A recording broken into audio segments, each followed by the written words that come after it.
gorgeous and amazing storytellers.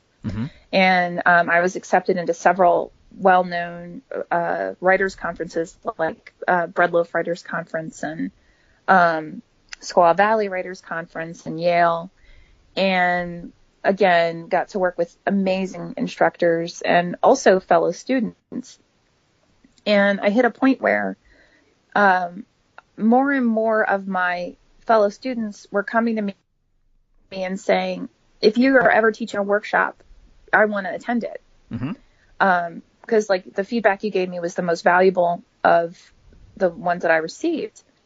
So to me, that was a huge nod. Okay, now, all right, let me, and by that point, I didn't not find the feedback valuable, but most of what I was getting in workshop, it was stuff that I already knew about the piece, right? So there were no grand epiphanies for me. It was more of a reinforcement, I guess you could say, of what worked in the stories and maybe what didn't work. Okay. So anyway, so I started running Wild Writers Community, and that was both an online and an in-person workshop community where we brought writers together from all different genres.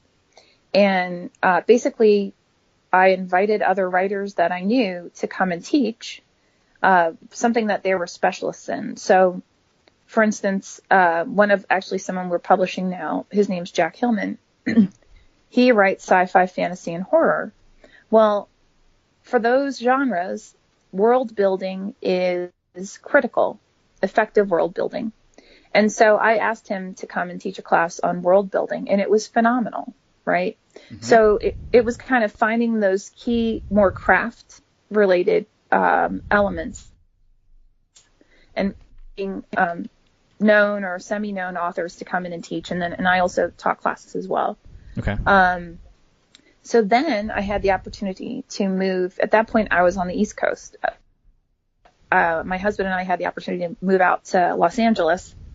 And when I got out here, it's a very different writers community. So in LA, a lot of it's more about screenplay writing and a little bit of theater, but it's more about writing for screen than it is about, writing or a short story or what have you. So I was still very active in all the different writers communities I had referenced before, so the Yales and the Squaw Valleys, and I was still in touch with all the people I knew in Philadelphia and New York and Connecticut and Massachusetts and all that. And I had been talking to some former mentors from my MFA program, Fairfield University. We call ourselves FU MFA. Again, if you don't get the joke, I apologize. I think it's hilarious. So we're the FU MFAers. Nice. We have T-shirts and everything. You should check it out. I need to do that because I would love that. Right, exactly. So, I come out here and I was talking to some friends of mine, and at this point I've written like a memoir, which was at the behest of actually someone from Penguin. He had read I had written a short memoir, like an 18-page thing at the request of one of my instructors at the MFA. And he loved it. And he was like, okay, I need you to write the full memoir and send it to me. Right.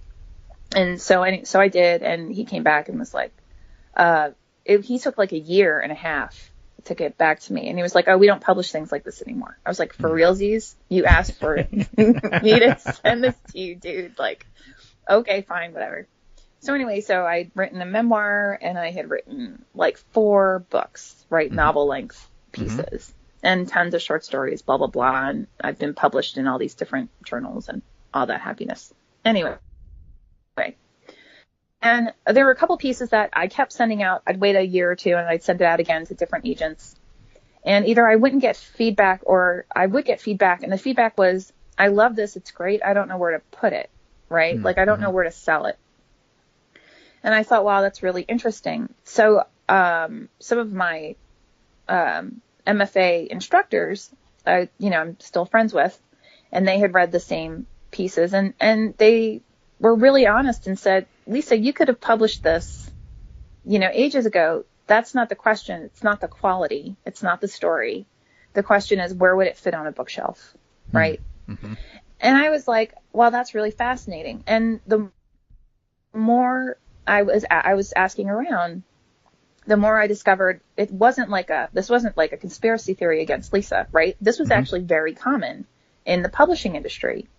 There are tons and tons of wonderful, wonderful writers, and their stories are engaging and the prose are great, but they're not really writing horror. They're not writing literary. They're not writing romance or commercial fiction or whatever.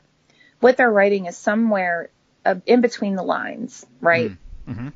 And so unless an agent or an editor at a big house can say, or even a small house can read it and say, that I can sell that to Barnes and Noble and it would fit on this shelf under this SKU in this genre or subgenre, then the likelihood that they're going to take it on is very, very, very low, right? And a lot of the people who were like this were, I knew, right? So, I mean, I had friends that I had read their pieces in workshop or, as an aside or whatever.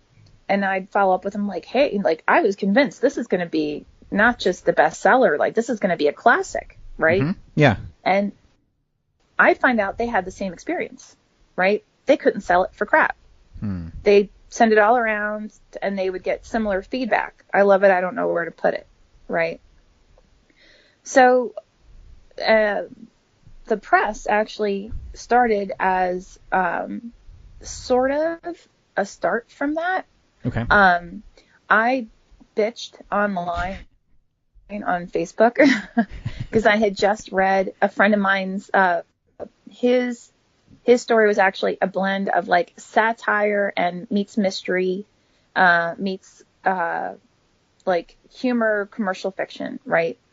It is hilarious, right? I love this book. Yeah. And I just finished reading it and I knew he had been trying to sell it for like 5 years, right? And nobody would pick it up. And so I complained online and that what's wrong with these people? And I mean, I didn't call out him or his book, right? But, right. But in general, and one of my friends who's an editor, she runs a small press as well. Her focus is on noir. Mm-hmm. She messaged me privately and she said, look, instead of complaining about it, either become an agent or start your own press. And I was like, okay, valid, right? Mm-hmm. But I don't want to be an agent because I know, some agents I adore, some I really don't, right? And I don't know, I'm not sure that one more agent, I mean, I could say the same thing about presses, but I didn't know that me being an agent would be effective. Mm-hmm. So put it that way, right? Okay. So I told my husband the story and, he finally, after a little while, he said, why don't you just do it? Just start your own press. Mm-hmm. He's like, everyone talks about, you always get this amazing feedback from people on your editing style. And cause I'm more of like a concept editor. I mean, I do line edits as well, but I'm better, I guess, at concept. Okay. Anyway, so my husband was like, just do it. Right. So we already kind of had a business plan because I already knew the publishing industry to a certain extent. Right. And I obviously knew, about writing, because I'd been at this point I'd been for way too long. And, and so I thought, okay, great, but I can't do this by myself. Right. Mm-hmm. So I reached out to Jade Blackwater, and Jade and I had known each other. We've now known each other for, more than 10 years. And we started off in a writer's workshop that I started not long after that amazing instructor at the Philadelphia Writers Conference said, you need to keep writing. But then he also said, you need a writer's group, right? Mm-hmm. Right. So I started one because, hey, why not? And Jade was in that writer's group. Okay. And Jade is an amazing editor. She's an amazing concept editor, but, she's also has a lot of experience in public relations and marketing. And, I do as well, but that's more her primary consulting work is in that area, right? Okay. Yeah. So I reached out to her and I said, would you want to start this press with me? And without hesitation, she was like, yeah, let's do it. So that's really what started Running Wild Press. And yeah, it's really exciting. It's very exciting. Yeah, that's great. So I'm curious on with Running Wild Press particularly, when you were starting it, because you mentioned, you already had this background in the publishing industry and in writing, but were there, because of the fact that of course, being the writer versus someone who's running an actual the publishing side of it is a little bit different, were there books you were reading or mentors you reached out to kind of fill in the gaps? Or were you and Jay just both like, let's just go for it and then we'll figure it out as we go along?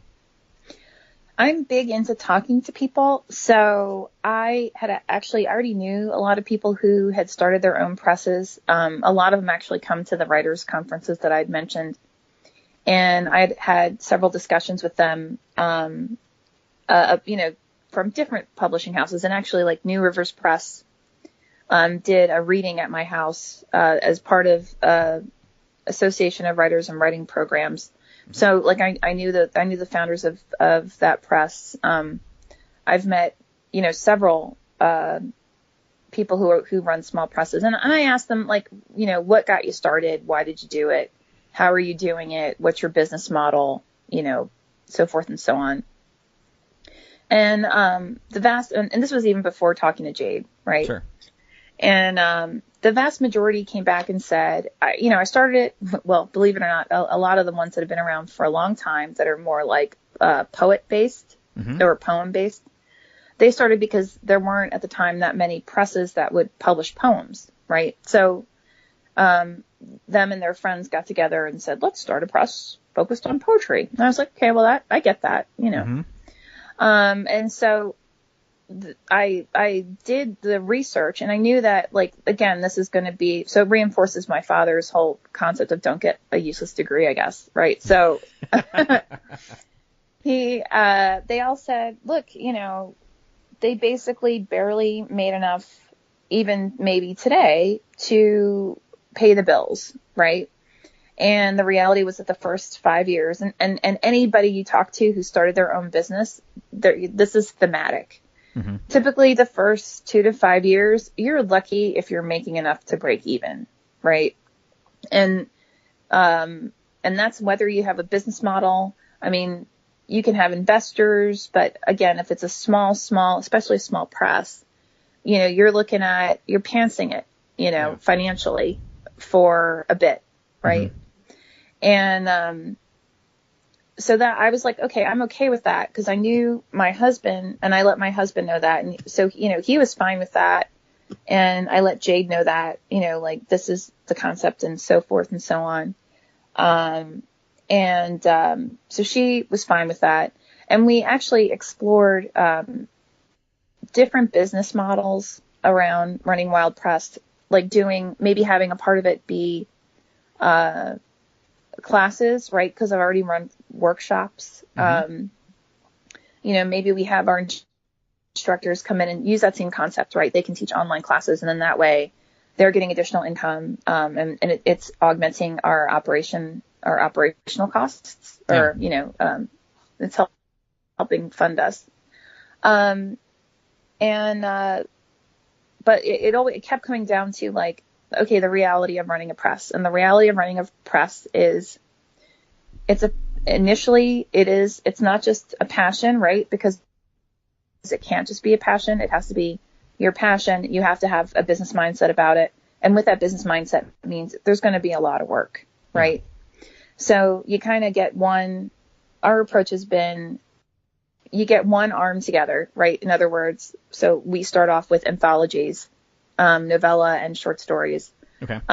We don't necessarily do a broad open call for submissions, because right now we have it's Jade and I and 4 basically volunteers, right? Mm-hmm. And we can only, let me read 6 volunteers. I'm glad I didn't name anybody, so no one got